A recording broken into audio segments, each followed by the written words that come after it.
You subscribe to Pando? That's so hot.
Alright. Hey, what's up everyone? We have two returning guests today. I mean, I don't have to introduce those two, I think everyone knows them. So, yep. What's up guys? KillahBee and hi. Everyone doing great? And also, KillahBee, are you enjoying the war so far? Hello? Are you guys still here? Did I just disconnect?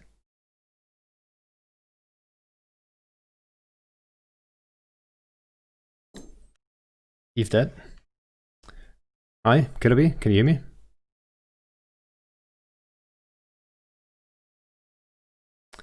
Is it maybe the... It might be the thingy, but you guys hear me, right? One sec. The stream can hear me though, right?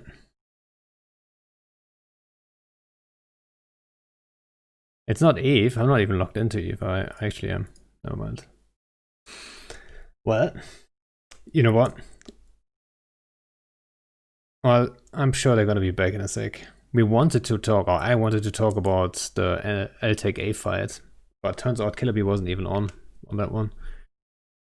And is Discord dead for everyone? I don't have a second thingy.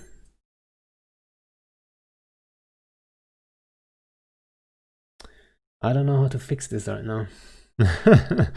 Should I just solo this one?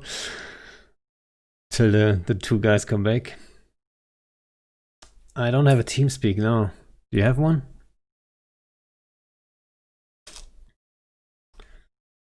Might even look. Let's see. Give him a temp link. No, I can't give him a temp link to Armand. That would be a little weird. That would be a little weird. Even though, you know, he probably got a way to get on there if he wanted to. Does it work again?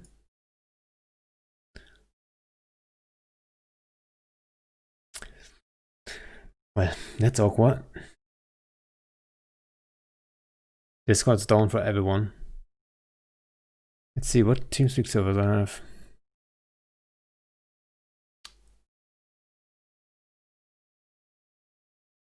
Tell us a story. I could tell you the LTK story actually, but and I was hoping KillahBee would give us the perspective of NC for that one, you know, where we lost like I actually don't know how many carries was it, 40, 35, something like that, 38. You subscribe to Pando? That's so and hot. Hey, thanks for the subs by the way, guys, much appreciated, especially Isa, aka Miranda, with like 1 year. Tier 3 even, like it's a little crazy.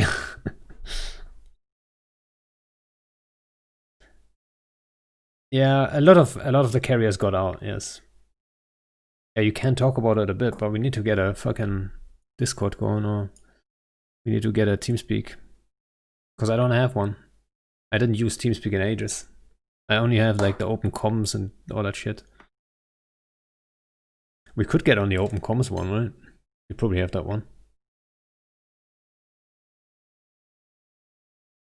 Wait, Eve is down too? No. Oh, you whispered me the details. Let me see.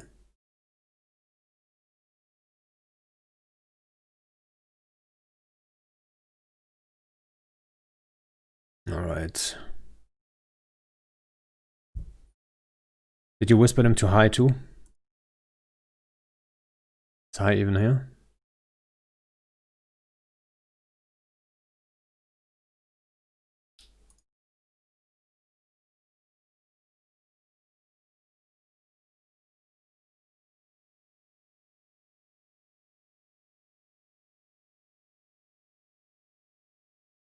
Let's get a high on there too.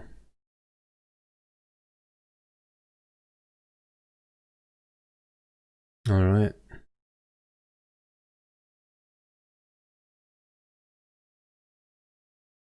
Yo.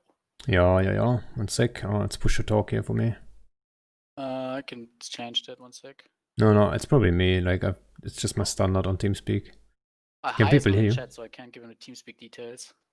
Oh, there you He go. wasn't in the Twitch chat.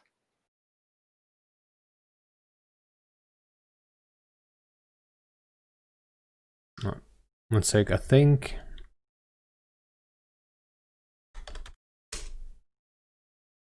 Let's see. Give me 1 sec. I'm just gonna switch to voice activation here if I can.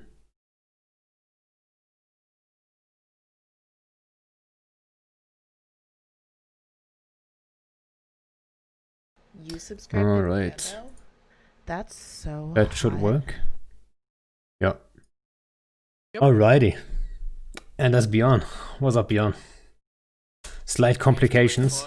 We have to wait for Hi to get into Twitch chat, I guess.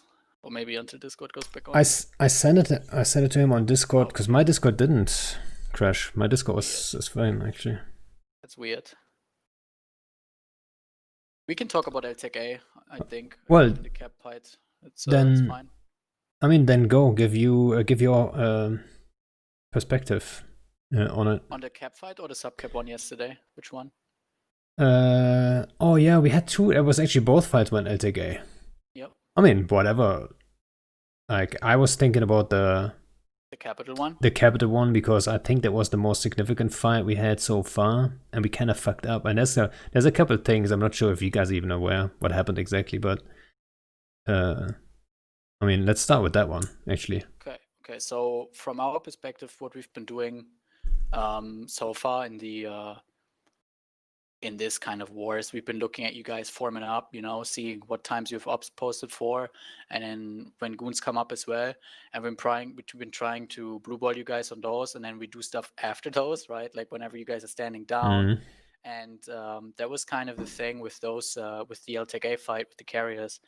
Basically, you guys were protecting a bunch of timers coming out in D4KU and a bunch of other IHUBs that were earlier. I think you formed up an alpha at 1740 that day, and you kept the alpha formed until about 21:30, if I remember correctly, and then you stood everybody down. Goons went back home, and there was actually 2 IHUBs that came out a bit later than that. So we noticed, okay, look, Init has been formed up for like 4 hours, 5 hours, and goons are just on their way back home. So this is probably a good opportunity for us to go strike those 2 IHUBs, right? Because you guys were pretty tired from those ops. It's usually how it goes. People, after a long fleet like that, they just take off, go to bed. So we took the opportunity to form up and go for those IHUBs. And then things kind of escalated from there. I think Chines was seeing your subcaps and Blurkus was running the caps, or the other way around. I think it was Chines and Blurkus involved mostly. And we got really lucky with a bubble on the Zealot fleet on a gate, which we managed to catch like half the Zealot fleet in the bubble and the other half warped off. And this was in like 10% tie-dye. So we did get a good bunch of Zealot frags there, because I think your FC as well as the half of the fleet was warped off, right? And was only like half left in the bubble. And there was 10% tie-dye because the systems weren't reinforced. That was a thing that we, for some reason, keep doing. It's like, oh, maybe we can do something tomorrow around this time, but then nobody reinforces the systems, right? And we just do this tie-dye to ourselves every time. And then you guys dropped or formed up your, I think they're called Iron Wall carriers, which are like, basically carriers you put on a citadel, and you project your fighters down to a gate or another citadel that you're trying to defend. Which are carriers, right? And we looked at the numbers. We liked our numbers, and we decided to drop dreads on them. We do feel pretty confident in USTZ in general because we feel like we have the upper hand. Well, technically, if we form everybody, obviously, looking at Init alone, we have the upper end in almost all time zones because we have way more people in HopHip than you guys have. But we also always look at the possibility of goons coming up from Delph, which they can do fairly fast, right? So we were looking at, and of course Supers and Titans, right? Yeah, and Supers and Titans as well, that you guys have and we don't. But we were pretty confident because it was a USTZ, so we felt like we had the upper hand even more than we could be in UTZ. And also Test had just moved in a day before that or 2 days before that with their entire dread cache. Test moved in like 400, 500 dreads or something. And we had talked to Test and let them know, hey, things might be going down here in the next 30 minutes. Make sure you have somebody ready to go for dreads, right? And when things actually started going down, it was we had everybody on standby and we had a gigantic amount of dreads formed up.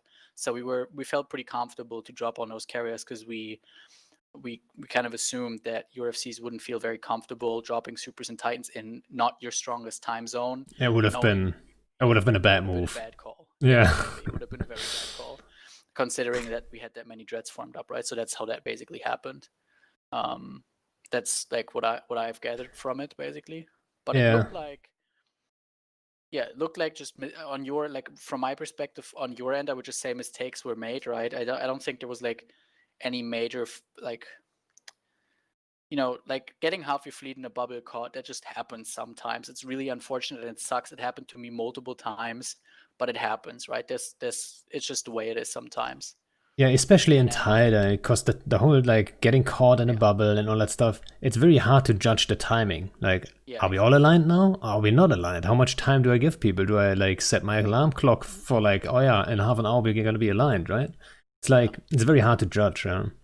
And then also sometimes you see a Dictor decloak, but you're like, oh, maybe he hasn't bubbled yet, and then you initiate the fleet warp. You see like the first half of your fleet warp, but then like the second half of the fleet, suddenly the bubble goes up and is caught, right? So it's just really sucky. Like tie-dye always blows, right? Yeah.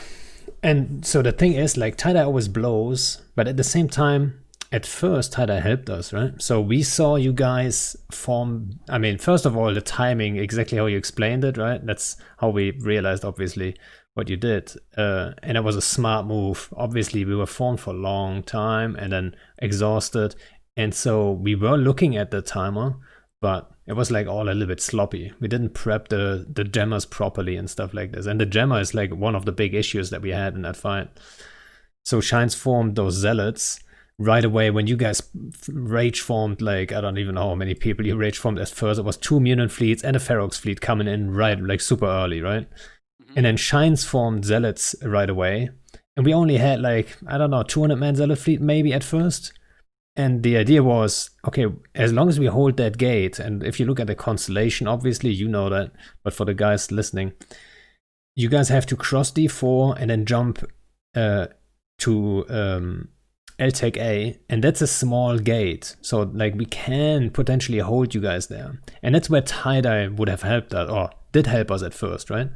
Because we're not losing the entire zealot fleet, because your kill speed is not going to be as high as you would expect from 2 fleets or 3 fleets versus 1, right? So we were holding the field there for, you know, for what it was fairly well. And the idea was actually, you know, we start onlining the gemmer, right? So it takes 5 minutes for the gemmer. And as long as we bubble the D4K at the hop-hip gate, where you guys would have to gate in to instantly be in jump range, so you can't do that, then you would have to mid, which also takes 5 minutes. So in that case, the timing would have worked out if the gemmer would go online, but the gemmer didn't go online, right? Yep. So, and then that's a shit mechanic if you think about it. If the gemmer gets hit, even by a scepter, by something, it starts repairing, then you can't online it anymore for 15 minutes. So, and that's exactly also what happened, right? And so we couldn't get that gemmer on. And I wasn't even aware at the time, like you said, Shines was in the Zealot fleet holding the line on that gate. And I didn't even know there was like a split warp or whatever.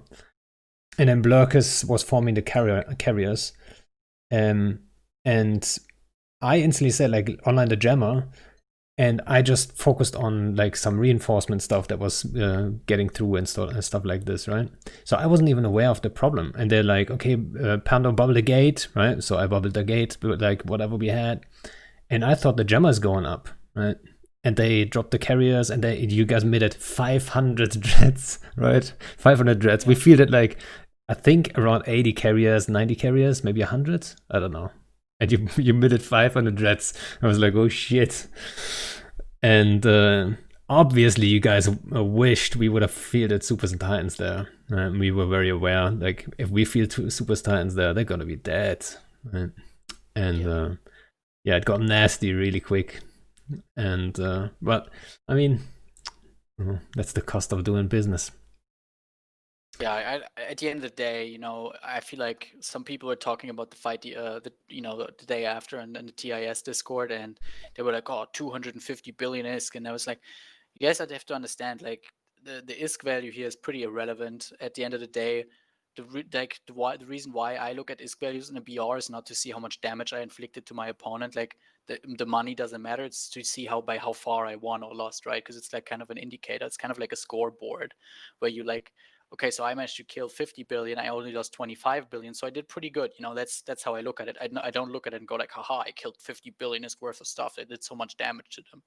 It's just a way to look at the kill board. And I was like, we killed those 2 IHUBs during that fight, which was more important than all of those carriers dying. But obviously everybody was focused on like the carriers and the big dread bomb, right? But at the end of the day, whatever. Like that fight, many of those fights would need to happen for it to have any kind of effect on the war. So yeah, I mean, it's always a little bit of a morale hit, right?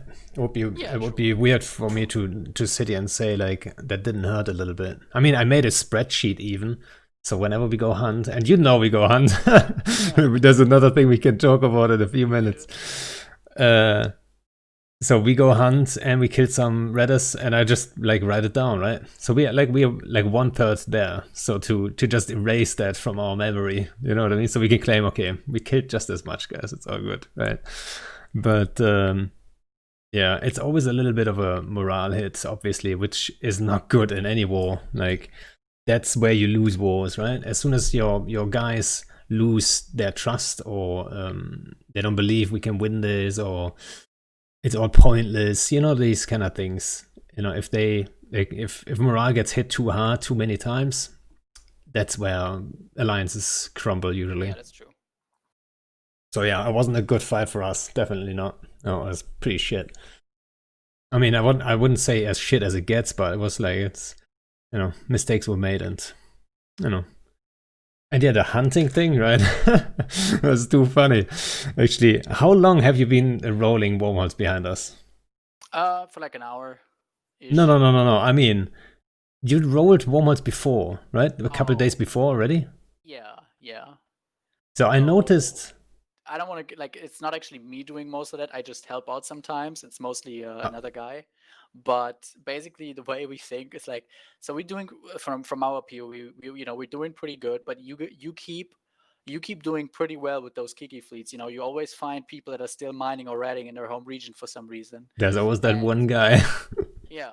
And we like, and that's something, you know, we try really hard. Every time you form your Kiki fleets, we go and let everybody know in the coalition, hey, Init is forming a Kiki fleet. They're probably gonna, you know, look for your crabs, make sure they're all saved up. We ping it to every single alliance we know, right? We are that, you know, we do that.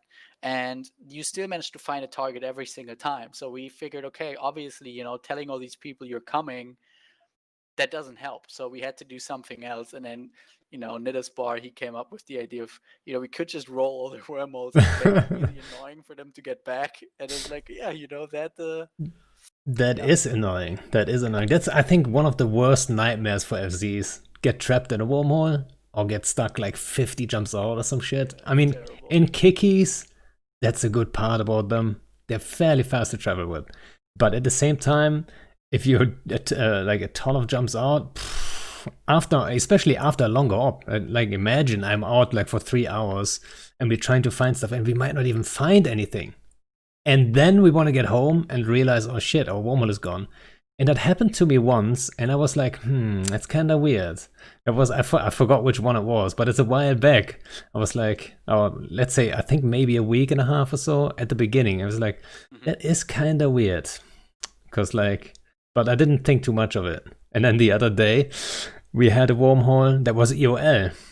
And, you know, I know that that wormhole was reported, and it shouldn't have been EOL for long. So we take it and we go hunt, we kill something. And we coming back and the wormhole is gone. I'm like, And I remember seeing in local, and I think that's your Black Ops character, right?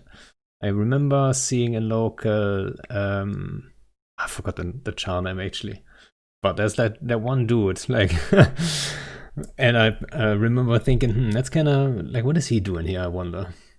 And so on the next op, I didn't say anything, right? I just took it and said like, oh yeah, the wormhole ran out. I knew kind of what was going on though. So on the next op, we took the wormhole, we traveled, we killed something, and I kept eyes on the wormhole. And there he goes. That dude from earlier, from the day before, actually shows up.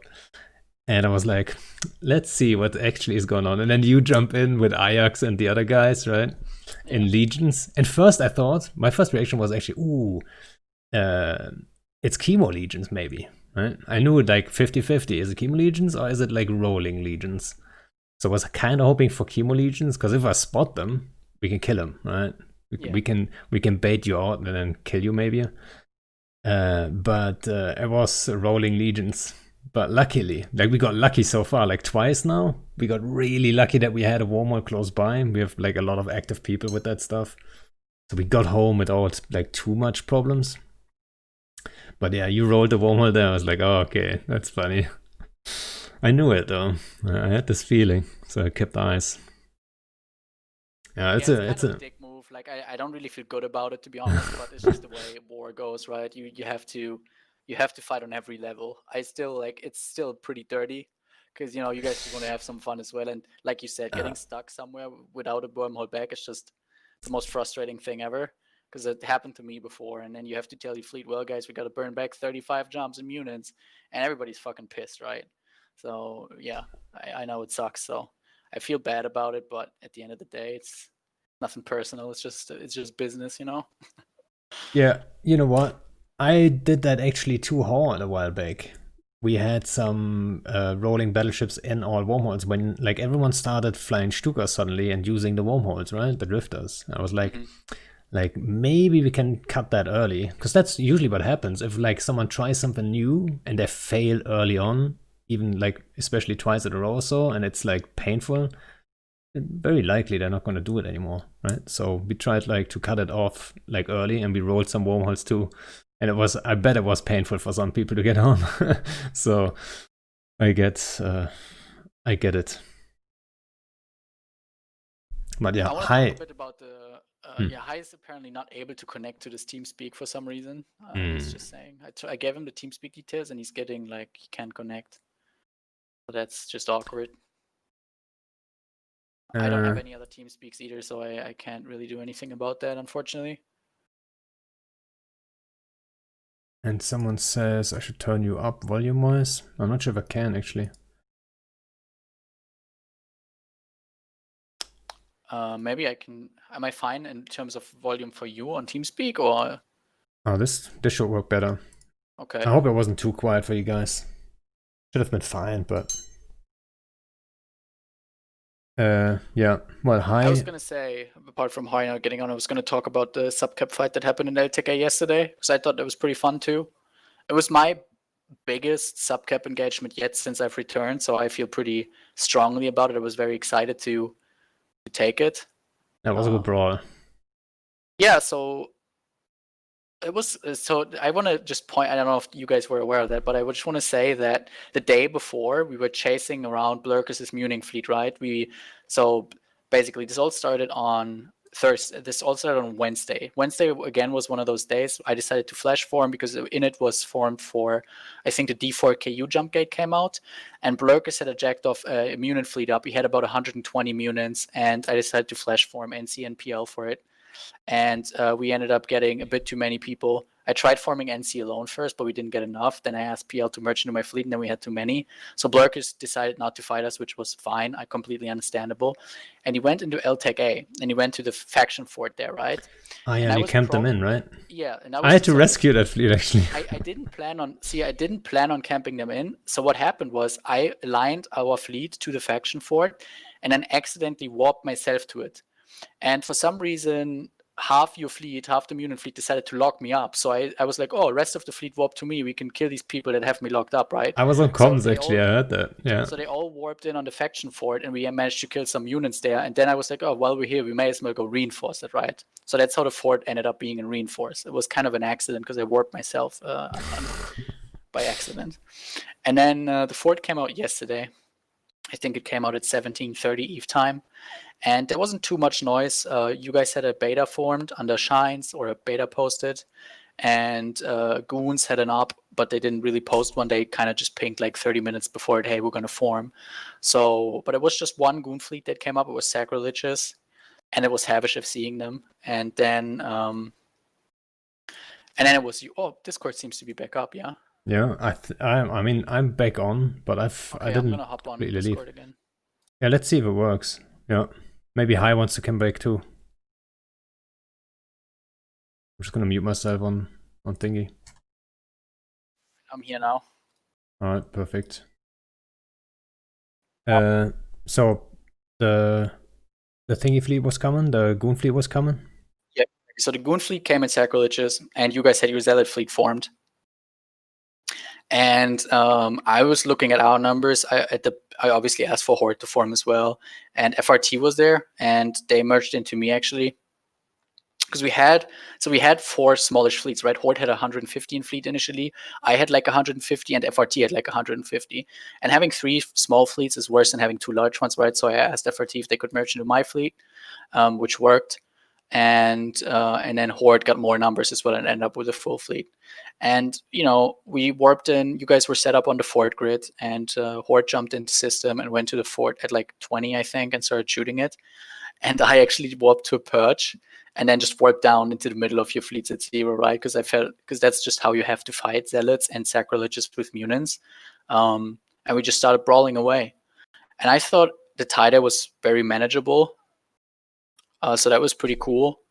Yeah, in that fight, actually, I was formed with bush You healers subscribe to Pando? to. That's so hot. Thanks for the sub, Beer. I was formed in bush healers to, camp you guys out. What was it actually? I camped us. I camped the gate early on to like buy some time and then catch some reinforcements, because like it's an endless reinforcement stream from you guys, right? When you quick form, you get good numbers right away, but then even more numbers over time. It's getting more and more and more, and there's another fleet and another fleet, and it's just like. So I decided to just camp that gate, and I think we should have stayed on that gate, because like I was in bush healers, and one of the problems is obviously you have to send the drones back and forth all the time, right? And you would like call a target that's next to the drones already, and then you can kill one, then the next, and so on.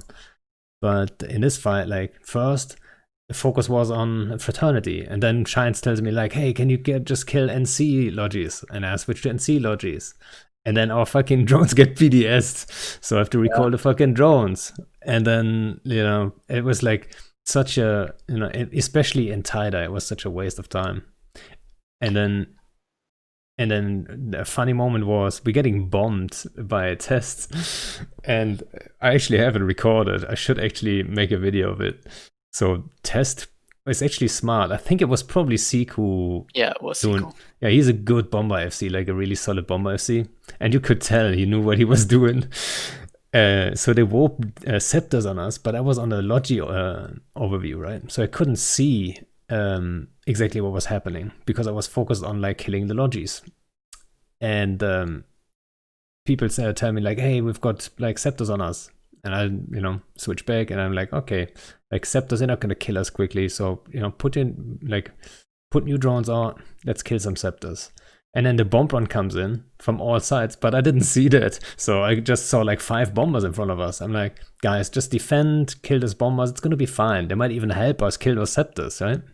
And then after, I don't even know, in tie-dye, it's like after like 1 minute, someone says, like, wait, like it's more than 5 bombers though, right?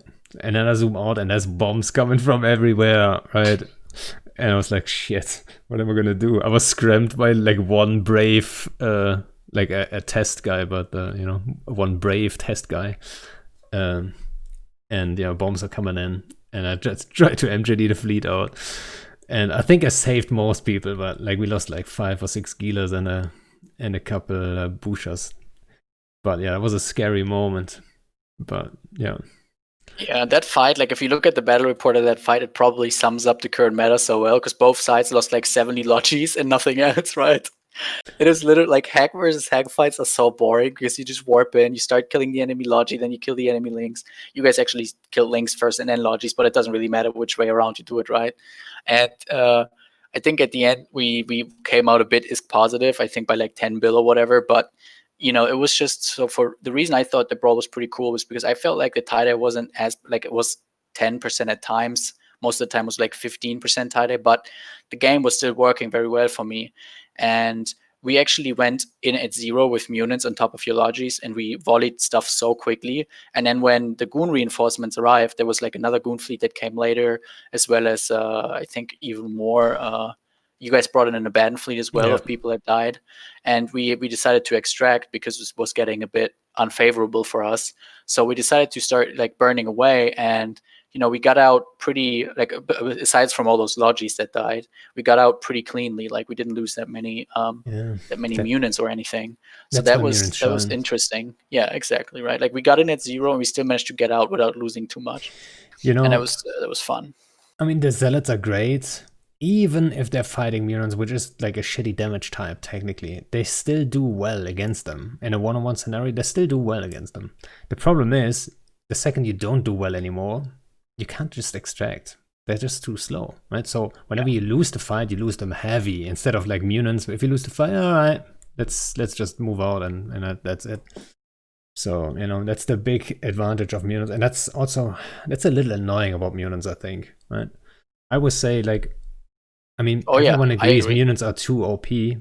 Yes. But I think the way they touched them before, it's like the wrong mindset. I think they should just simply not be cap stable, right? If they're not cap stable, that's a different story then. Because it's the mobility that makes them so strong. It's not necessarily the alpha or the range. I mean, it's the mix of everything, but I think the mobility is the biggest point, right? If you can cycle your MWD, then you introduce a little bit more skill in the whole thing, because people have to be aware, like, you can MWD for so long, you have to be careful. And then it's not a mass doctrine then anymore, right? You can't just have like all those brainless F1 drones just MWD on, anchor up, and zoom around and do shit. You have to be careful with it. And some people forget the MWD and stuff like this. So I think it's the cap stability that needs to be touched. Yeah, I agree. I think that mutants are, I was really excited when mutants were buffed initially, like 2 years ago, because it was like, man, mine, hacks are coming back. Hacks are getting good again, because hacks were really, really shit for a long time before that. And then hacks came back, and I was like, cool, now we have a new meta. But now we've had this meta for like 2 years, and it's getting boring again, right? I just wish that CCP would make more changes that change the meta more quickly. Obviously, I understand you can't do it as fast as it happens in games like League of Legends or other more fast-paced games, because there's no industry involved. You can't change the EVE meta every like month, right? Because it's just so much background, it's like so much industry involved that you can't really do that. But I would be happy if the EVE meta would change at least once a year, right? If they would make changes so that hacks have been, especially the Munin, have been the most dominant doctrine for like 2 years now. I wish they would change it or nerf the Munin in a way that it wouldn't. But right, just nerfing immune won't fix anything, because then everybody's just going to do eagles, right? So that's the next thing. Like right now, there's just a set of hacks that are very strong, and I think they just need to be looked at. I really hope that a T1 battleship meta comes back at some point, because I just love the Maelstrom so much. I want to fly it. But the hack meta is definitely getting boring, I think. Yeah, I think for battleships, capitals are still in the way. Right? Yeah, I agree. Horde Rats just apply so well, carriers just apply so well, and the same problem as the zealots, even worse, is that you can't just disengage. If you lose a fight, you lose it heavy. So, but that's the kind of mentality that CCP seems to be working towards anyways, right? Where the way they changed caps, right now, nobody really knows how much damage a Dread Bomb can do to a Super and Titan fleet after all the resist nerfs and the fax nerfs and everything. We can take some educated guesses, though. Exactly, right? Like, we can look at the numbers, and we can just do some math, and we figure out it's pretty fucking bad. And I think that's the kind of mentality that CCP, they want stuff to blow up, right? And even if a T1 BS meta would come back, I agree with you, Horde Rats are very strong, but that's cool, right? Because then both sides have, quote unquote, have to drop Horde Rats, they commit caps, and then maybe that really leads to a capital escalation. It would turn into more shit blowing up. And that's just the thing. I hate this meta, because, like you said, you can just, the units just always peace out. You can just always get out. I loved Legions and Proteuses back in the day when they were very dominant, because you would be, once you got on top of an enemy, you would have him pointed and pinned down, and you would actually be able to chunk through like half their fleet, because you had like your scram spread out, right? But in the current meta, both like two Munin fleets, they fight each other until one side's lost all their logis, and then they just decide, okay, we're going to leave now, and there's really almost nothing you can do about it, right? So that's why I hate it, and in the sense that it's just too uncommittal. People don't really have to commit to a fight, and they can just always peace out. I would love to see some AB doctrines back, where everybody's a bit more committed and just more shit blows up, right? And it's funny, when Bushing wasn't nerfed, people complained about Bushing like not being committed, and it's like, that's a legit point, right? But I always said, like, MWDs are like kind of the same. People have to realize that MWDs work kind of the same way. Like, they take the distance. Like, and if you're far out and they can't be caught, like, then what? They can always whoop off. Like, that was always the argument, right? Or you can just like decide when to leave. Yeah, but like, there's a lot of fast doctrines that can do the same, like mutants. Yeah. Like, even eagles are fast enough. Ideally, would have some kind of trade-off, right? Like, the idea is that if you have a doctrine that can always decide to leave, if it's really fast, there is a trade-off. For example, it can't apply very far, or it doesn't do a lot of damage, or something like that, right? But the Munin is just too good at everything. It's very fast. It has very strong DPS, and well, not DPS, but it has very strong alpha, and all that stuff combined makes it too. It's just too strong at the moment. You know what? Like, one fun thing I always bring up with this kind of stuff is like, why isn't there mass on long range guns, for example, right? Why don't guns have mass? So if you fit long range guns, you have way more mass, right? So you're slower. And if you have short range guns, you should be like a little faster compared to long range guns.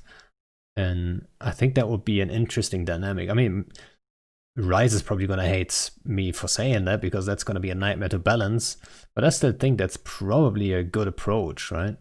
So, and then if you have then a hack with a range bonus that's not very fast, you might just want to fit short range guns, right? So you have decent range, but you can also get on top of stuff if someone brings long range guns and stuff like this. So it would be an interesting dynamic, I think. Yep.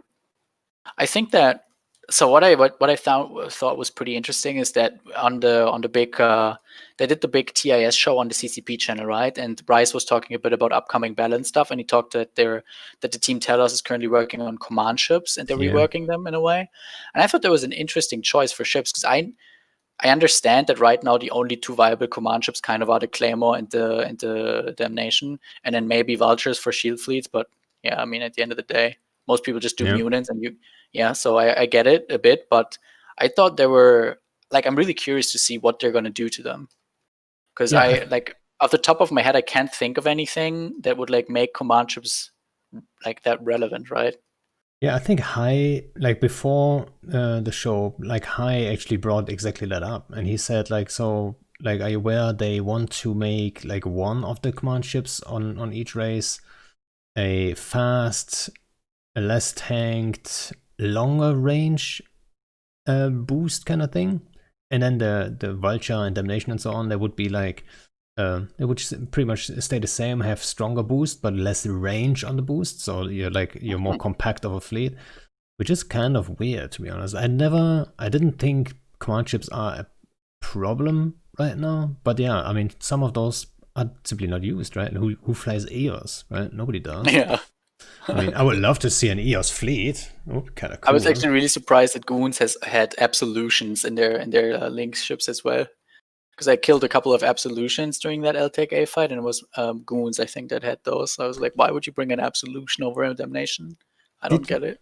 Didn't you guys actually fly an absolution fleet not too long ago? That might have been before my time. The only command ship doctrine I remember was Sleipnir's. Yeah, I remember Sleipnir's. I also remember PL Vultures. Vultures, yeah, true. I was actually there for those, but those were very good in my opinion. Sleipnir's did pretty well at what they were good at, but the Vultures I wasn't very a big fan of. Let's just say that. I mean, Vultures at the no, not Vultures. Sleipnir's were like chunky Murins at the time, right? Mm-hmm. Just before Murins were really bad. Yeah, just before Murins got that buff, right? It's very similar to the approach, just a little slower, a little, a little bit more tank though, right?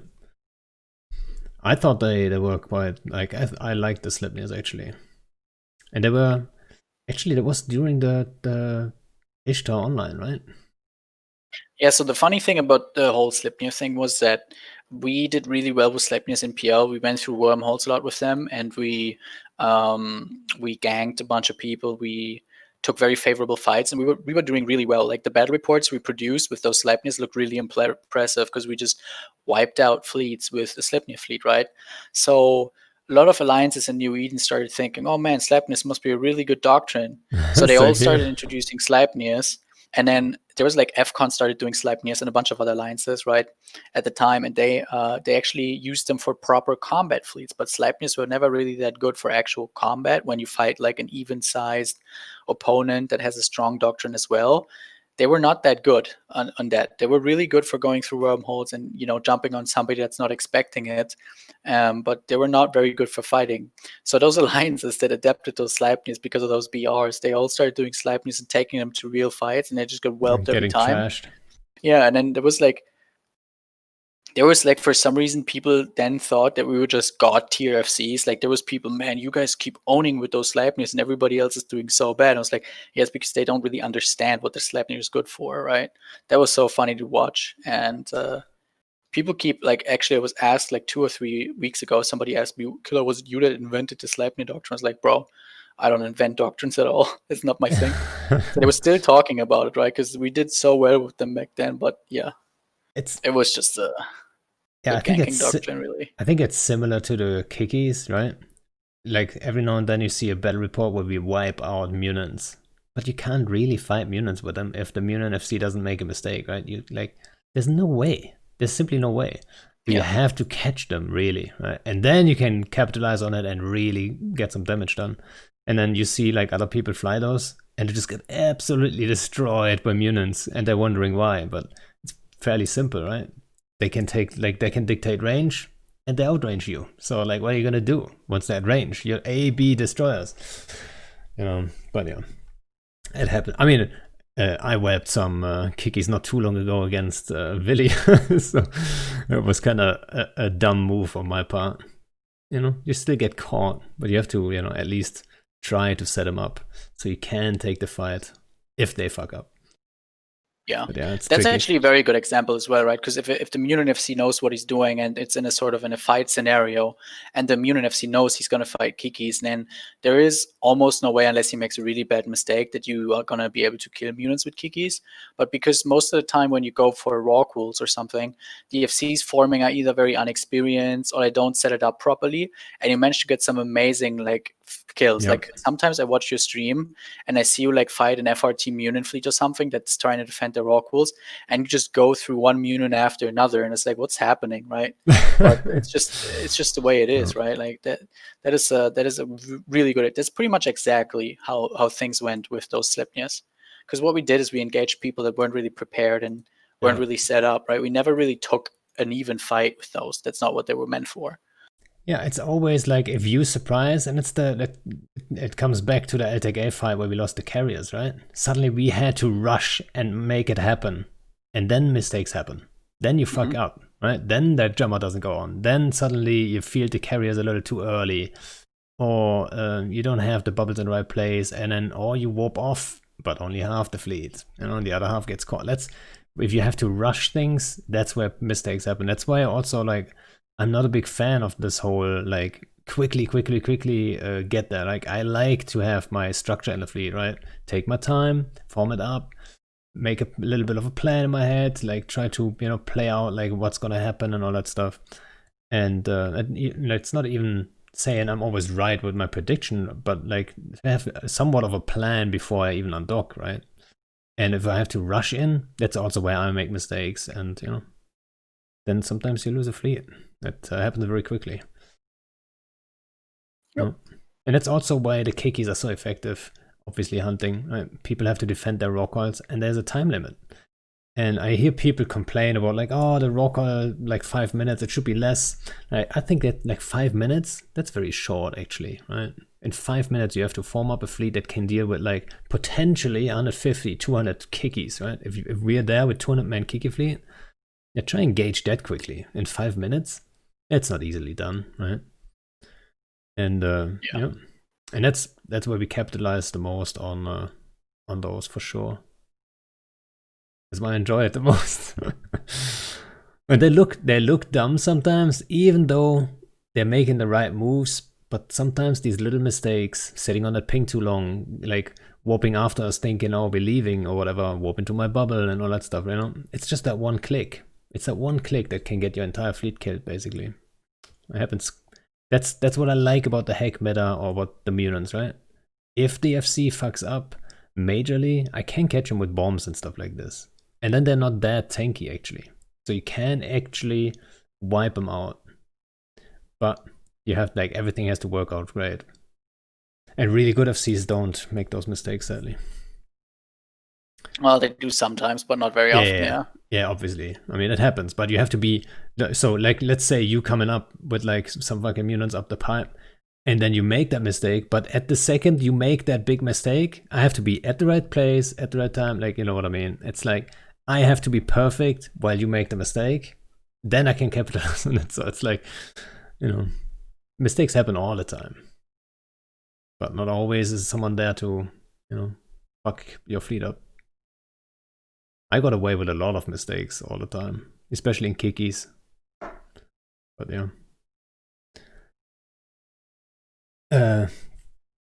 So we had 2 good fights, 3 good fights. What do you think? The next week, is it going to be more good fights then? Are you going to push, like keep pushing as hard? Yeah. I really want to. I don't know how my next week's gonna be, but I really like what I'm doing and what we're doing in UTZ at the moment, where it's just kind of watching what happens. We just have the Horde standing fleet randomly shoot something, see if you guys form up, and then whenever we have a window, we try to reinforce as much stuff as we can. And I would try to take, like, the fight yesterday was me. Other FCs probably wouldn't have taken that fight because it was 2 fairly even-sized hack fleets versus each other, and there was no real need for us to take it. But I wanted to go for it anyways because I really just want to brawl, and I thought that was a good opportunity to brawl. So that's I think you what I'm guys, going to keep trying to do.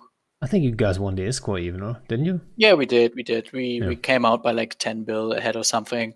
It wasn't that significant, but it was fun for everybody. And, for us, we won the score as well. So most of our dudes booked it as a victory, which is fine. I didn't really, I booked it as a victory as well, but I didn't really. Obviously, it's not an important battle in any way. It was just a brawl. You guys defended a faction fort with it, and Everyone won in one way, you know what I mean? yeah, exactly. Like basically, everybody has something that they can say they won over, and that's cool. And that's what I'm going to try to keep doing. Obviously, sometimes there is a strategy and there is a plan and timeline on our side. We'll see if there's more room for broads like that or not. But yeah, we'll figure it out. I think that next week's going to be pretty much like this one. I don't think we're losing steam yet. We'll see how long we can keep it up and how long you guys can keep it up. I think we all agree that if D4KU falls, it's going to be a whole different story. So yeah, I think it's that's getting where tricky most from of there. You guys actually online an Aspel today. I planned on forming for it. I actually did form for it, but like, I mean, that time zone at yeah, we had a pretty nasty blob in that time zone. Yeah, it was 1,000 people, right? And we had some old chips laying around. Don't want to say too much, but I thought like maybe I can make a play on it. But like 1,000 people, so I just took the kickies out for a spin. And you know what? I expected you guys to roll after us, so I was prepared for it. But you didn't even try to roll. You probably knew I was prepared, so you didn't even bother. It was also because Nidus was running the fleet for us, I think. Actually, it was the AUTZ boys. Maybe it was just too early for everybody. I know I was still in a meeting when it happened, so I kind of just watched and did my meeting. And I had like the one character, I had like my character like a couple thousand kilometers off the Aspel and just had it on a second screen and just watched what happened. But obviously, we just in that time zone with FRT and MSN and VVV, we have a pretty big numbers advantage. So in the weekday, so yeah. Yeah, I do have a good. I do have a good track record when it comes to kickies versus FRT mutants, but true. I didn't like the odds today. That was too much. But and then also, I mean, if we would have jumped in with what I had in mind, maybe, right? The chances of like success would have been so like low anyway. Even though, like, let's say you guys would have had only one fleet at the time, which would have been already trouble for us because we can't form a full fleet at that time zone necessarily.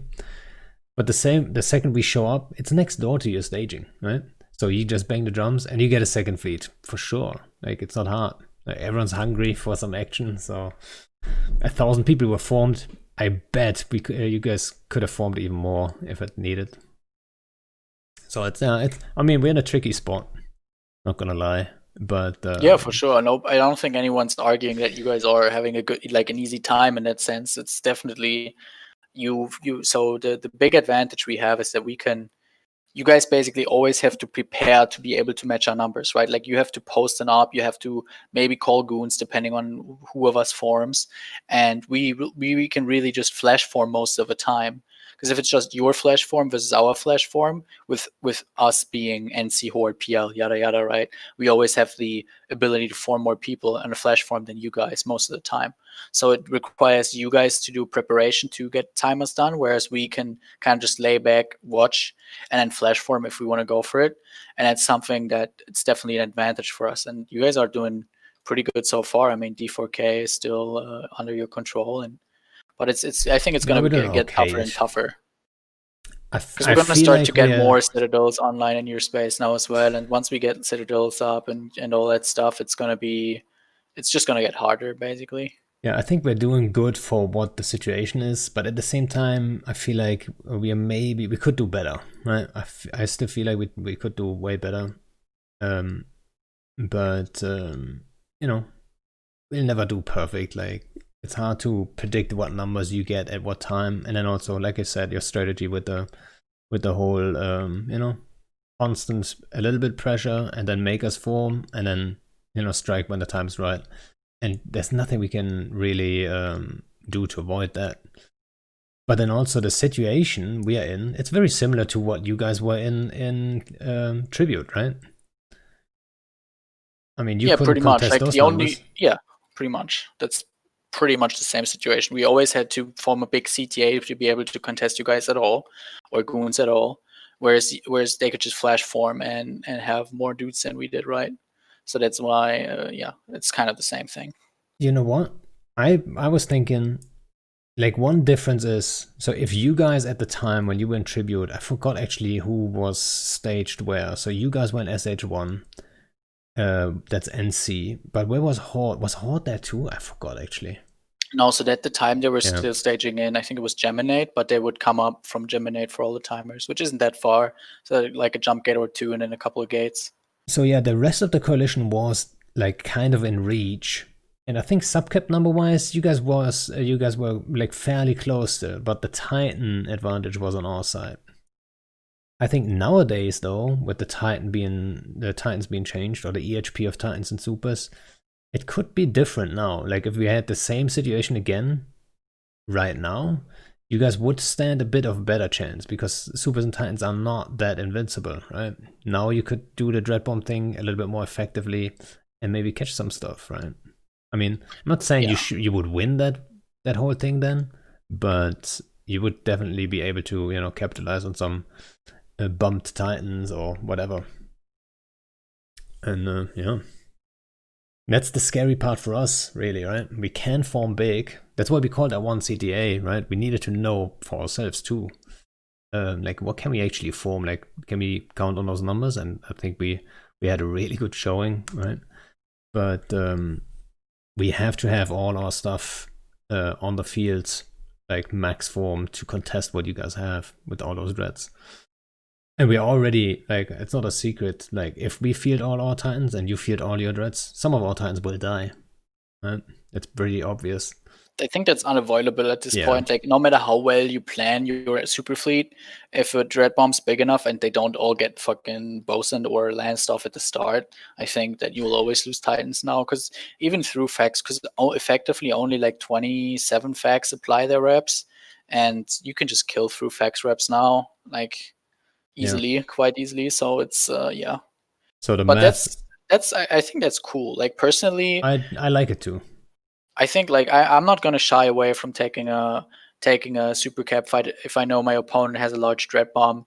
If it looks like in any way I could win at all, right? Like, I will still probably take it. I'm willing to take Titan losses for, you know, killing a couple of 100 dreads in return, because that's just gonna, you know, that's cool, whatever. But then if you kill 400 dreads, you lose like 10 Titans over it. I'm okay with that. Yeah, that's still a good deal, right? But like, at some point, like, the math still has to work out, right? So if you field 400 dreads, how many Titans would we be willing to lose there? 10? It's all right. 15, you're pushing it, right? Yeah. If you end up at 20, it's like, there's always this risk. Get iffy. Yeah. Yeah, it's like, it's getting there, you know. But at the same time, like, what are you gonna do at this? And then also strategically, you know what? It's kind of weird that I'm talking so openly about it, but strategically, if you guys would field all your dreads and we wipe them all out, you can't replace them easily there, right? You have a shit ton of dreads there, but you don't replace all 400 in a day, right? So that would open up some stuff for us, I'm sure. So it's kind of interesting. Like, yeah, maybe we should sacrifice 15 Titans to wipe out all your dreads, and then capitalize on the new situation, which is like, we have 15 Titans less that we can probably replace. We have some spare Titans, right? While 400 dreads, like, I'm not sure if you guys can replace them within a day. So maybe that's like our opportunity then, right? So maybe it is worth losing a couple more Titans than the math would usually say. But who knows, right? Yeah, I agree. I think, but I think at some point it just has to be tested, and we definitely have some people within the coalition leadership that are pushing and just, they're basically saying, let's just do the dread bomb and see what happens. And then we have more cautious people that, are kind of like, okay, we can do it, but I want to make sure that it's planned properly so that the odds of us doing some sustainable, like some real damage, are at least, good. Whereas some people are just, let's just dread bomb whenever we get the chance. It's like that sounds like Horde, and the more cautious ones, that should be Tappy, right? It should be Test, because they have some PTSD still when they try to dread bomb you guys up in Geminate and so on, because that didn't go too well. Yeah, that dread bomb was a disaster, but yeah. Yeah. It's definitely a different game now in terms of Super Caps and Titans. I think this war still has like a lot of interesting things, because I feel like, because the way that Rise talked about it, I feel like the subcap meta is going to change during this war, which I think would be very interesting. You see everybody adapt to the new meta in times of war, where everything has to happen really quickly. I think we will see at least one big dread bomb. I think there will probably be some kind of super cap engagement. I don't know if it's going to be big or not, but I think there's a bunch of interesting events that are going to happen that have yet to come, and then hopefully there's going to be tons of subcap brawls, because I like those the most. Like when I started FCing, all I wanted to be was like a Titan FC, and now that I've done that for some time, and I've FC'd the biggest super cap battle in the game. Obviously, I lost that, but that's fine. I have almost no interest in FCing caps anymore. I think it's so much more boring compared to subcaps. Yeah. And that's why I personally just want to focus on having good subcap fleets, and I'll let the other people FC the caps. Yeah, I think like I agree with that 100%. Like I don't know why I don't get excited for like capitals. I mean, unless there's like a cool play that we're making, right? Let's say we bait him out in some funny way, or like it's a special kind of like dread bomb or so, right? I don't know. That that kind of gets me excited, but usually like in the fight itself, like capitals are usually like all that it means to me is like max tie-dye and someone's calling targets. It's like it's very straightforward, and I think subcaps just have so much more to offer, like play wise. And I'm testing. I mean, I'm testing the bush healers a little bit. I'm testing a couple other things. I've got some other things like still like lined up. And it's the new stuff that gets me excited, really. And I'm to be honest, like in this war so far, I'm not forming all too many fleets right now. Like every now and then, here and there, I was there to support other FCs, and I think that's another good part about the war, right? How many new FCs are stepping up right now? I like that a lot, and that's a really good thing for all sides, I think. Yeah, I think I mean Horde, Alpha Star Pilot is their main FC that we're fighting, but there's a couple FCs I've never seen before. That take fleets out at the moment. So yeah, I want to shout out to Urs Blanc, who's currently their main EUTZ FC, because Urs actually started. I played a lot with Urs when he was still in Lumpy, and I was flying with Lumpy a bunch, and I actually met him at the G Fleet as well. And Urs was like one of the best Victor pilots Lumpy had, and I'm very happy that he's developing into a big FC now, because it's nice seeing those people develop. And like I said, he started as like a very useful pilot in Lumpy. He helped out the FCs a lot, being a good Dictor pilot and stuff like that. And then him, joining Horde, now he's one of their biggest EUTZ FCs basically, and it's very cool to see.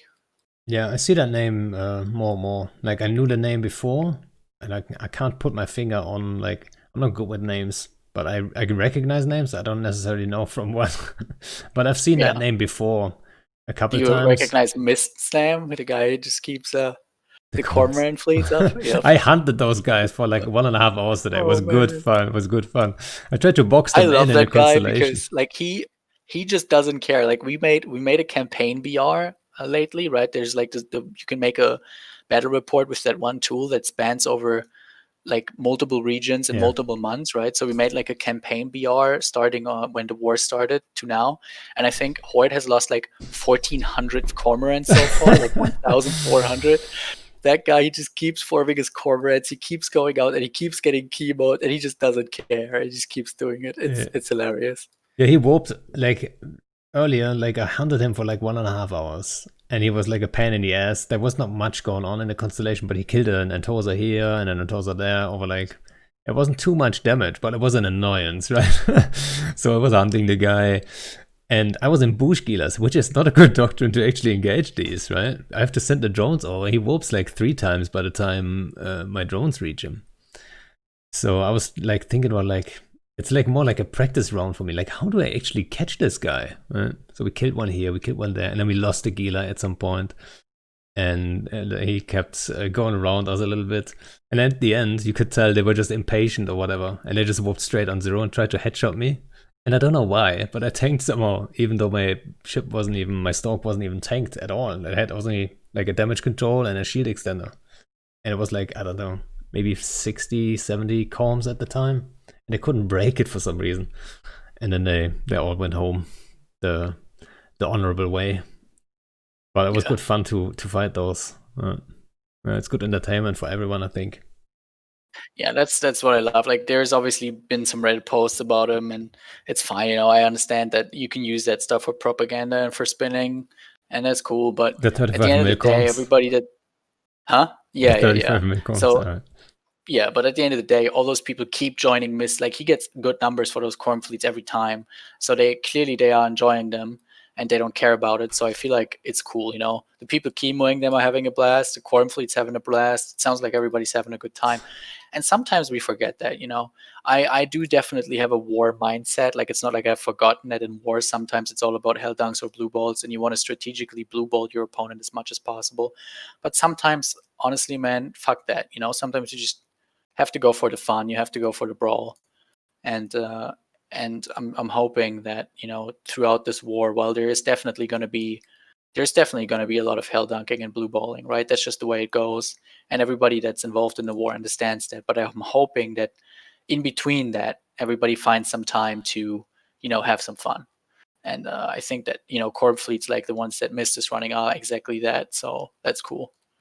Yeah, I and think everybody understands that this war isn't going to be won or lost because of his corn fleets, right? So yeah, and then also you can see like on Reddit and all that stuff, like people get a little bit nasty sometimes, you know. It's wartime, it's very normal, you know. Local chat is getting toxic, right? Obviously. And some people take that too much too hard, really. And I just hope like nobody is like losing their mind about this kind of stuff, especially newer FCs. I think it can get under the skin a little bit when you know, let's say they whelp a fleet that's a little bit more significant, and then, you know, Reddit spins up and makes whatever memes about it and all that stuff, and then they get a little bit emotional about things, right? And I just hope it doesn't, you know. I just hope we have more FCs at the end of this war than not less, right? yeah, agreed. That would be very cool. So was that I can't wait for FanFest. Yeah, last time you were on, we were talking about FanFest actually, but True. yeah, that got cancelled. That was before you were supposed to go. So it'll all hopefully be back next year. We'll see how things go. But no, they canceled everything for next year too. Oh, okay. Yeah. They probably have to book that stuff way in advance, so it might just be, it might just be long term. Yeah, I don't know. I don't know what the exact reason is, but also maybe the projections just don't work out. You know? Yeah, at the moment it doesn't look like things are going all the way right. Like, everybody started loosening up. There's the corona restrictions, like especially in Germany, we had some pretty heavy restrictions, and we started loosening them up, and now the numbers are going back up. You already have some parts of Germany, you know, tightening those restrictions again. So I feel like this is going to take some time until everybody's somewhat back to normal. I don't think it's going to be back to normal anyways. I think it's going to be different after than it was before, but obviously there's going to be some, you know, once everything's open again, it's going to be somewhat normal. Yeah, I think like, I mean, as soon as we've got like, I don't know, I don't want to say like a cure or whatever, but a way to control it maybe, but yeah, like a vaccine or something. Yeah. and I think people would be surprised how fast humans like adapt, like back to normal, and that it's like it never happened. I'm pretty sure. Obviously there's some damage to like some countries' economy and stuff like this, which is not gonna recover as quick, but it's I think we'll get over it at some point here. Hopefully it shouldn't take too long. Maybe at the end of the year, hopefully, if I'm being optimistic. But I think hopefully whenever the next CSM is going to be, I can the next FanFest, I can be there as well. Yeah, I have more time now than I had at the last FanFest, so that would be great. Because FanFest is a good time, Yeah, I'm really looking forward to my first FanFest. I've never been to any of them, so that was a bummer. Right. If you want, you can come to the Shiva Corp trip. We're taking Shiva is doing a corp trip to Japan next year. So if you want to Japan, if you want to join that, yeah. Why Japan? Because like so Arky, I don't know if you know Arky. He used to be in Horde FC. He's in Shiva now. Yeah, exactly. Arky Norbs. He was in Japan before, and he has a bunch of friends there that he went to college with that stayed in Japan. And he was like talking about how he wants to visit them. And I was like, man, that sounds pretty dope. I've never been to Japan. I want to go. So I was like, can I join? And he's like, okay. And then I just, for fun, I just posted, hey, corp trip to Shiva corp trip to Japan next year, summer 2021. And and people signed up.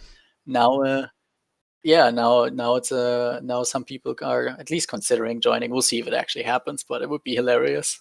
Like such a far away destination as well. Just go to Japan, have a good time. This year's Init meetup was actually planned for Bavaria, which would have been, I mean, I'm not actually sure if it actually got cancelled or if we're still doing it, because I think it's supposed to be in 2 months. So it's probably not happening. But that would have been around the corner for me. Would have been perfect. And Miranda says it's not happening. It's too many things in the way with the corona shit. It's just, it looked for a while, it looked like it would be back to normal quicker, but I got really lucky because of corona, all of the university stuff and work stuff is happening online now, and I was actually able to do that quite normally from the hospital, so that was pretty good for me. But obviously that's just one case of many, and overall the situation is really really shitty because it's just like, for me, for example, I usually go to 1 or 2 festivals a year, really big festivals in Germany or Europe, and that's basically my summer vacation. Usually I don't go away to, like, most Germans go to like Spain or Italy or something something like that for their summer vacation, and I don't really do that because I don't know, I just don't do that most of the time. But I usually go to like 1 or 2 big festivals in the summer, and all of those were canceled this year. So I'm like sort of missing my summer vacation now, and that's just sad. So I'm hoping that I can find a replacement for that. Yeah, I used to always, like, once a year we had a festival close by, like a super small one actually. And we used to do that always with our friends, right, with our group. And it's like, I'm not a big festival fan actually, right? I'm not too much, but once a year to like go into one festival, that was always like that little bit of a vacation, even though it was so close that we would actually go home at least one morning to take a shower, because it's so close, right? And on day 3, like I don't know, or in day 2, I don't know if I want to run around unshowered all the time. It's just getting too much for me. So I'm not a big festival fan, to be honest. So what we did last year, this has nothing to do with Eve. I don't know if you want to talk about it during the stream, but sure. Whatever, right? What we did last year when we went to a festival was there was a offer that you could rent a bungalow on the festival camping grounds, right? There was basically a camping grounds as usual as you know them with from the festival. It's just a where everybody can set up their tents and stuff. But there was Yeah. also a bunch of bungalows you could rent, and there was you had to rent them very early, like very far in advance, because they were obviously getting booked out very quickly, and they were quite expensive. But we had a group of like 6 friends, and we decided to pull the money together, and it was so good because you have the full festival experience. You're between all those tents, you're between all those people, but you have a bungalow, you have a real shower, you have a real bathroom, you have a fridge, so you can actually have cool beer and don't have to drink it with like 25 degrees or some shit. Yeah. And it was the best festival yet, because it was all of the festival experience, but with a bit of comfort, having a shower and a fridge and stuff like that. So Exactly. it was really good. That's the kind of festival, like that's how I would enjoy it too. That's why we always go just to festivals that are super close, because like you can just, like, if you feel like it, like if you don't feel like it the next day, you don't feel like you have to get that shower or whatever, like you can just stay, right? But if you feel like it, you have that option. You can just go home, take a shower, have a little bit of a like half an hour of like cool down, not like constant fucking action around you, and then boom, you're back. Bring some like fresh Brötchen, or Yes. whatever. Right? It's like those little things you forgot. You can always so it's like fairly comfortable, and that's the sweet spot, I think, right? When it comes to festivals. Yeah, fresh Brötchen. Dude, Brötchen are the best, honestly. Yeah. What is this even an English word for Brötchen? Is it like buns? Yeah, buns. Bread buns. But they wouldn't know what a Brötchen is, like a real Brötchen. Americans don't eat Brötchens, right? Like they just eat toast. Is there even Brötchen in America? I think they also eat Weißbrot, like normal bread loaves and stuff. But they don't have, I don't think they have rolls or buns. They only do that for hot dogs, I think. Okay. Or like hamburgers, I guess. But yeah, they don't know what they're missing. Like a really good Brötchen. Frisch from the Bäcker, It's the good stuff. It is. You know what? Miranda says Semmeln. Semmeln, not so much. That's the Bavarian version. I always find the Bavarian, like Semmeln, are a little bit dry. But, there might be good Semmeln somewhere. But yeah, I think we're going a little bit far. we're going full on German here. Yeah, started from a war in Eve, now we're at Brötchen. That's a very natural development. Yeah. That's what happens when you put 2 Germans in a room. Yeah. And guys, if you have any good questions, put them in chat. And unless it's about Mettbrötchen or stuff. Schrippen. Yeah, there's so many ways to say Brötchen as well. Schrippen. Yeah, I forgot actually. Honestly, if you say Schrippen, you're just weird, okay? That is true. Every area in Germany has like its own word for Brötchen. I've never been here before. What is this stream about? Actually, at this point, I don't know. I don't know what the stream is about. Like, I want to this has guy's fallen. probably like, he's checking out the Eve section for the first time. He's like, oh, let's check out what Eve is about. He finds your stream and we're just talking about this shit. Yeah. He's like, what the fuck? Let's listen to that deep discussion about Eve, fleet commanding, and strategies, and Mettbrötchen, right? Yeah. If the blob wins the war, what would you like to see in it do? I would love to, honestly. Oh, is that for? No, he's asking me. But like, what would you like in it? Like, if you would like kick us out of Fountain, what? I mean, I know what you guys. That's the thing, right? So now we're talking about this. I kind of know what you guys want, and you kind of know what we want. But like, how am I supposed to say this now, right? Well, to be fair, I know what I want to do, or like what NC wants to do. I don't know if it's realistic or if it's gonna happen. But let's assume we win and we manage to burn down Delph and all that stuff, right? Probably 2 years from now. Let's assume that all works out. I know that NC, like for me, I would like to see. And I know it's probably not going to happen, but I would like to see NC try to go solo, like reset everybody, and try, because if the whole point of this war is moot, if after we're done beating you guys, if we stay together, the coalition, because then we just end up in the same situation as we were before, except now it's us being the big bad meanies instead of you, quote unquote, right? Because that's our narrative.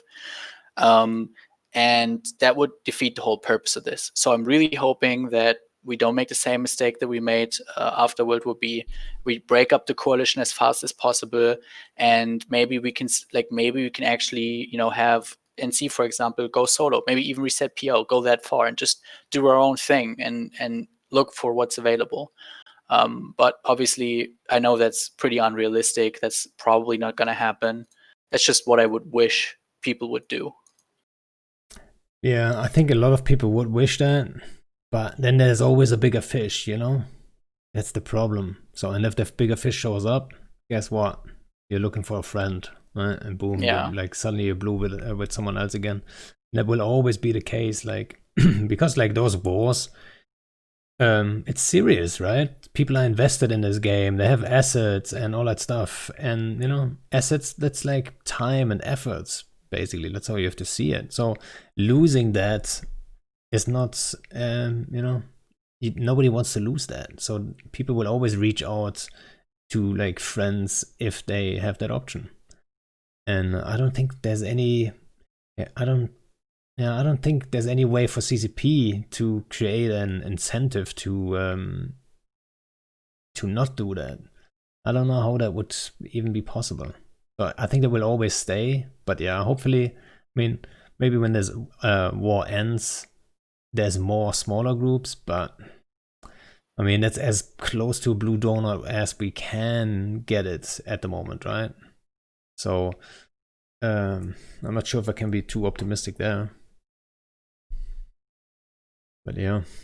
I'm not a bit optimistic about it either. That was literally like one guy on Twitch that said nice fan fiction. Yeah. That's literally what it was. It was just me dreaming. I don't think it's gonna happen either. But well, I know that at least some groups have been thinking about getting out of the coalition business.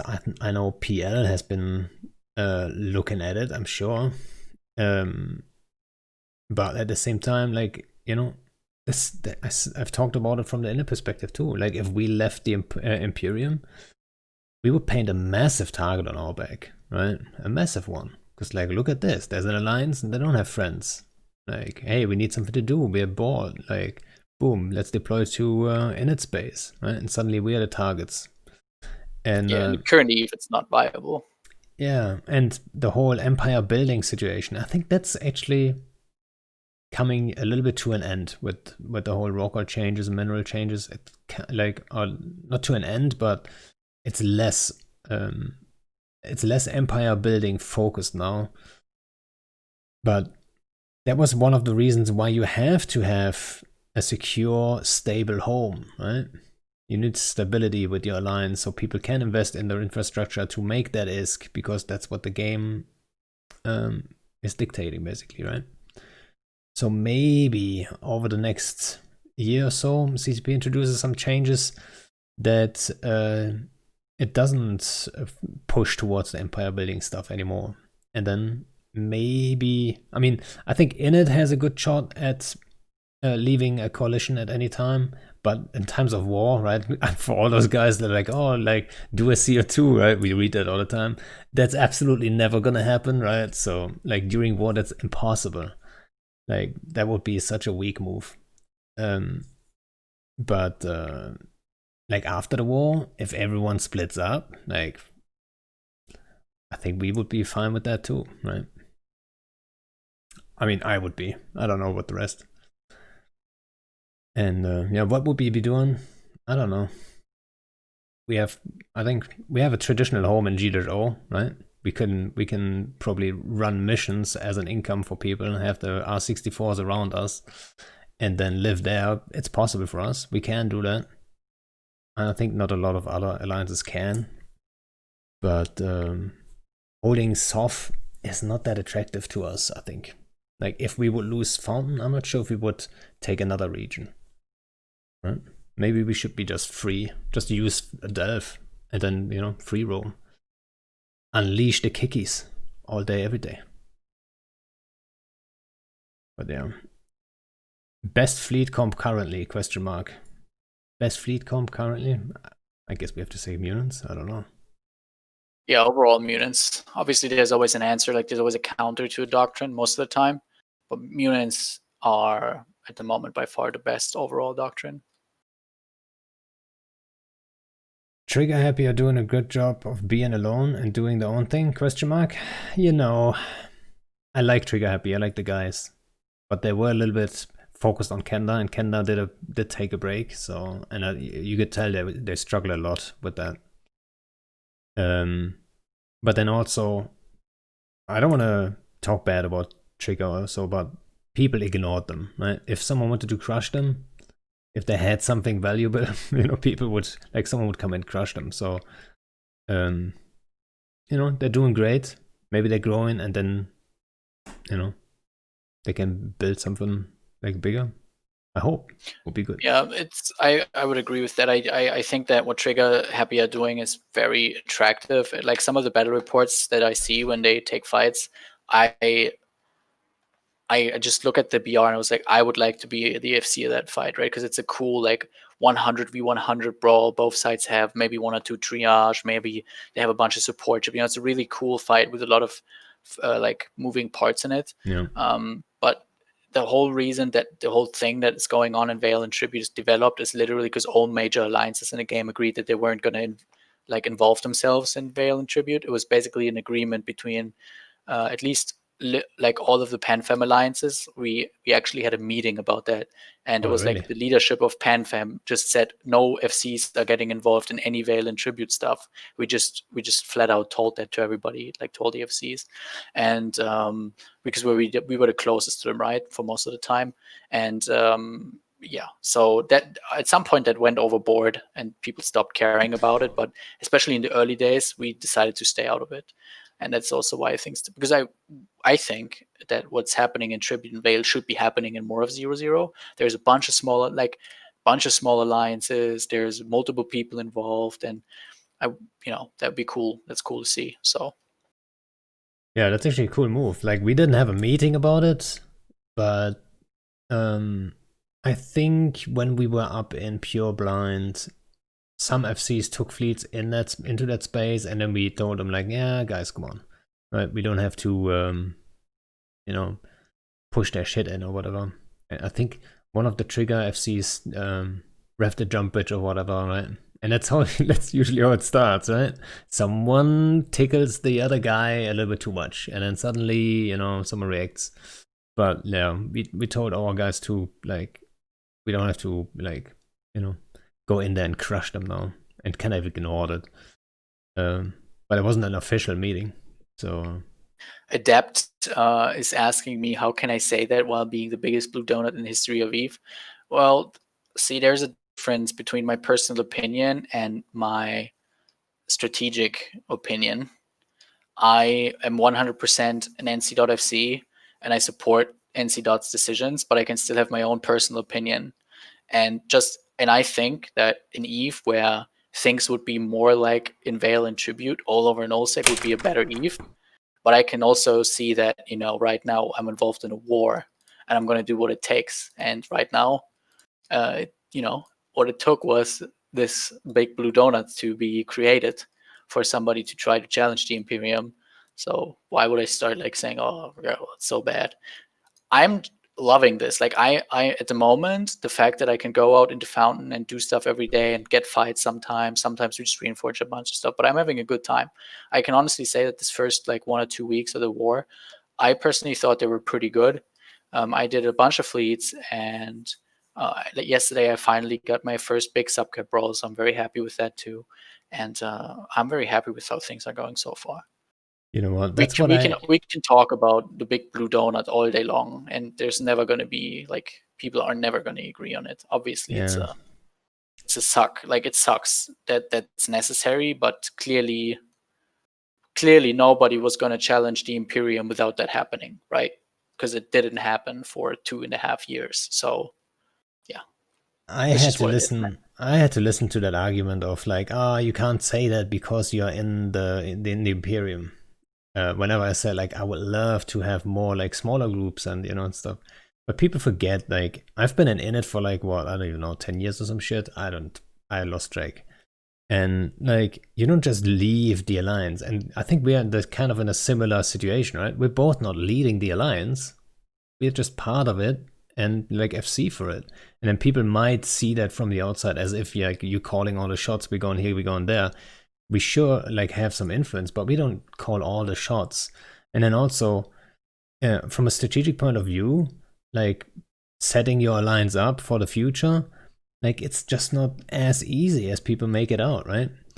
And what we are saying is basically it would be nice if there was an incentive for us to like for all the alliances to split up, right? If it would make more sense, so more people would do it, right? We would like to see that. But yeah. And that's the thing, like how many alliances do you see doing this, right? Stepping out of coalitions. It's not that easy. It really isn't. Which is sad. Like I'd love to see it being easy, but that's just a sad reality. Yeah, that's like what I say as well. Like every time this happens, I don't like a 10% tie-dye fight to happen. I don't really want a big super cap or titan fight to happen because I know how awful it's gonna be. I know how much tie-dye it's gonna be. It's probably gonna keep all the FCs busy for like 12 plus hours. Everybody's gonna feel, at least the FCs are gonna feel really shitty after it, in terms of stamina. But at the end of the day, it's just war. It probably will happen. It has to happen. And if it does, I'm not going to stay away from it just because I don't like it. I know what has to be done, and I'm going to get it done, right? But I'm not looking forward to it. And that's my personal, I can say that, right? That's what I like about. I am not saying that it's different. Like obviously you can say whatever you want pretty much, Pando, and I don't know how it is in Goons, but that's one thing I really like about NC Dot, and especially my relationship between Vince and me. I can basically say and do whatever I want, and sometimes Vince isn't happy with what I'm saying. Like if I call NC Dot out too much on a show, he's like, "Why are you like airing dirty laundry on public?" But at the end of the day, I don't really do that too much, anyways, because there is no much dirty laundry internally. Like usually, whatever Vince like NC Dot is a very simple alliance. Vince makes a decision, he tells everybody what we're doing, and then we're going to do that. There's no big argument involved, right? Obviously, he goes around and he asks his main FCs for opinions. He goes, "Hey, Killer, I was thinking we could do this and that." I can give him some input, I can give him my opinions, but at the end of the day, whatever Vince decides is going to get done. And I'm a very, in that sense, I'm a very militaristic guy in the sense that I believe in a chain of command, and I see myself as like a general or whatever you want to call it. And when Vince gives me the orders, I'm just going to follow them, even if I don't like them. But I'm still in a position where I can talk publicly about them. I can say, this decision I didn't really like, but I'm still going to do it because it's what he told me to do, right? That's just the way I operate in EVE. I think I'm very similar there. Like, not every deployment, not every decision strategically I agree with, but I always try at least to like support whatever direction we're going in, right? And if that's perceived as like the blue donut to the outside, that's how it is. But yeah, someone had a good point. Wait a second, where is it? No one would blob you if you left. No one would want to push you back into the Imperium. You know what? I see the point. I see what you're saying. But at the same time, look at what happened to Darkness and what's it called? GOTG, right?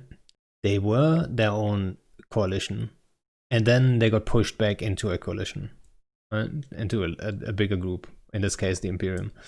They were kind of independent, but didn't work out there. Right? They were on their own and they got attacked. Even though both sides were very aware that like if they attack, they push them to the other side. It will always, sooner or later, will happen. I feel like. I don't know. I could be wrong too. What do you think will happen to the TTT after the war or during the war? I don't think anything will change with the TTT for a while. Yeah, right now everybody's still in a deal, right? So Goons are still getting their cut. We're like Horde and Test are getting their cut. So Mitani has said that they're ready for when they get kicked out, or if Test should decide to kick them out. But as far as I know, Test has no intentions of kicking them out. So I think it'll stay intact. we know that there were some high sec groups that were hired to start hitting the TTT soon, so that's going to happen. But yeah, we're pretty confident that we can deal with those high sec people pretty easily. That's a weird situation though. Like we're at war and now it's getting hit by someone else. Like whoever's hiring them, I have no idea. It's not the Imperium, but like who goes and defends it now, right? Oh, and I'm sure goons won't. I don't think they will want to go defend it. I'm pretty sure. Like Yeah, we're I busy. would like to. I would like to, because I think like shooting those high sec people is going to be pretty fun, because I think they're going to be pretty unorganized, and it's going to be a good time killing them. So I would love to go defend it, but we'll see if I'll find the time to do it. If I can pull out the fleet from the front or something to go, I would love to though. But I mean, that's always the thing. Like so, like you have a home base, in Malpais, then you have a staging now, right? So you deploy it, and then suddenly high sec, right? So that's like 3 stagings technically. People are a little bit split, and then it becomes so much more complex. We have been there before, like with several stagings, and it gets crazy, right? And then people are going to be afraid to burn themselves out, and then after a while maybe you guys say like, we're not defending this anymore. What the fuck, right? It could be, and then suddenly some high sec dudes take back high sec. What's his name? Captator from Dead Terrorists. Is he? Wasn't he going inactive? I forgot actually. He's on my list for FC chat too. But yeah, Captator. He's like Dead Terrorist FC. They had the whole thing with what's the other high sec group? The War Deck dudes that did the tricky stuff with the Orcas or whatever it was. I honestly have no clue about high sec. There was what's the big high sec group again?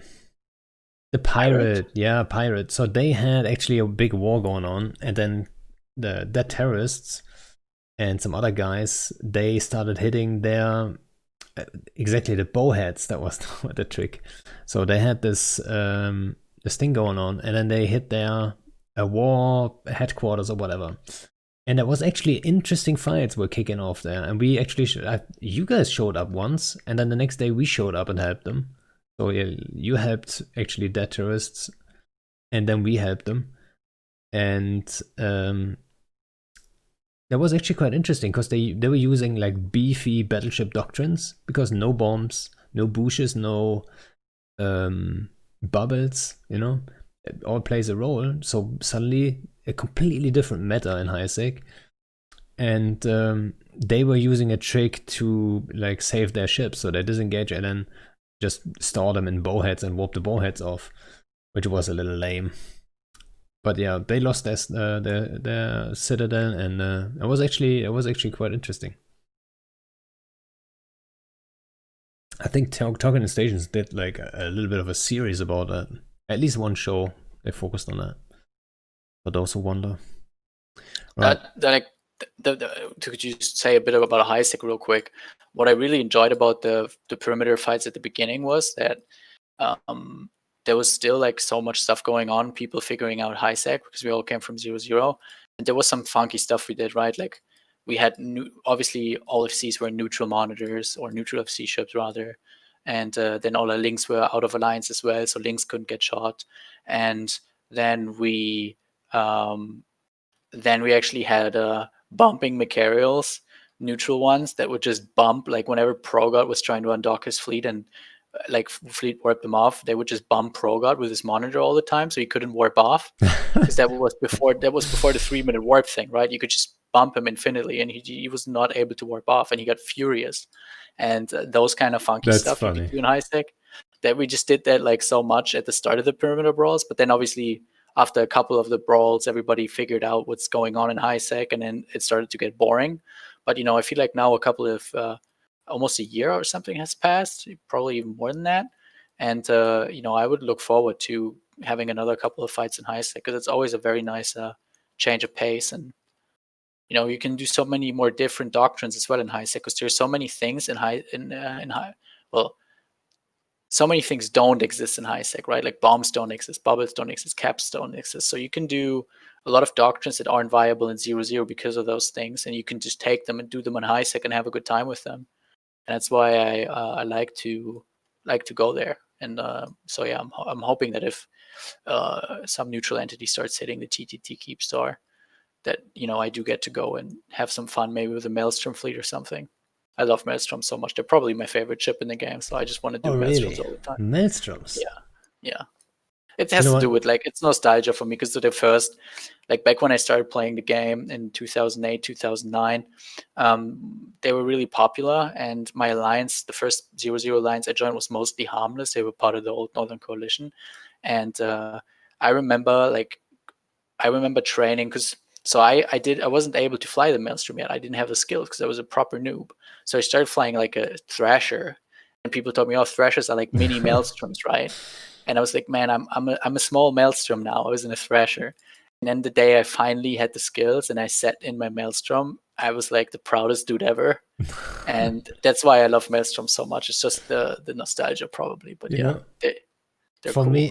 For me, it's the rock, actually. So when I started in Faction Warfare when it was introduced, and I started really doing a PvP then. And all I could fly was a rock because I thought it looks cool, and I hated the design of the Raven, which is kind of funny looking back. But the funny is kind of the Raven's kind of ugly, right? So I was flying sniper rocks in those chaotic Faction Warfare fleets, completely like dumb fit, right? Please don't look it up and KillahBee, please, guys. But I always wondered, can't we have like a fleet of these? And nobody, that wasn't a thing, right? For ages, nobody was flying rocks. And then at some point, we had a fight against the Russians in Stain and Esoteria at the time and all that stuff. And then suddenly everyone was flying rocks, and I was like, fuck yeah, this is the best ever. Like, first rail rocks was rail rocks, and then someone switched to blasters to surprise, right? And then we voided them out with void bombs, and they had to fight cap boosters, and it was really good, like a back and forth kind of doctrine-wise adaptations and stuff like this. So, I think the rock is probably my number one. I think rocks still would do fine right now. Oh yeah, I think they're probably the strongest T1 BS, but they're very vulnerable to bombs, so that's why I'm a bit hesitant about rocks. But yeah, I think they're the strongest T1 BS at the moment. I have to admit, I didn't do the math yet after the bombs got nerfed and the battleship buff. I think they can survive even a perfect bomb run right now. I'm not entirely sure though. But, maybe we see the revival of the rocks at some point. Maybe during this war, I hope so, man. Any T1 BS comp I would be happy with. But yeah, I'm going to do Maelstroms no matter what. All right. Actually, knowing Vince, will probably do rocks. Vince loves rocks as well, so we'll probably do rocks. That's one-on-one. And they are better on paper. That's just one-on-one and rocks.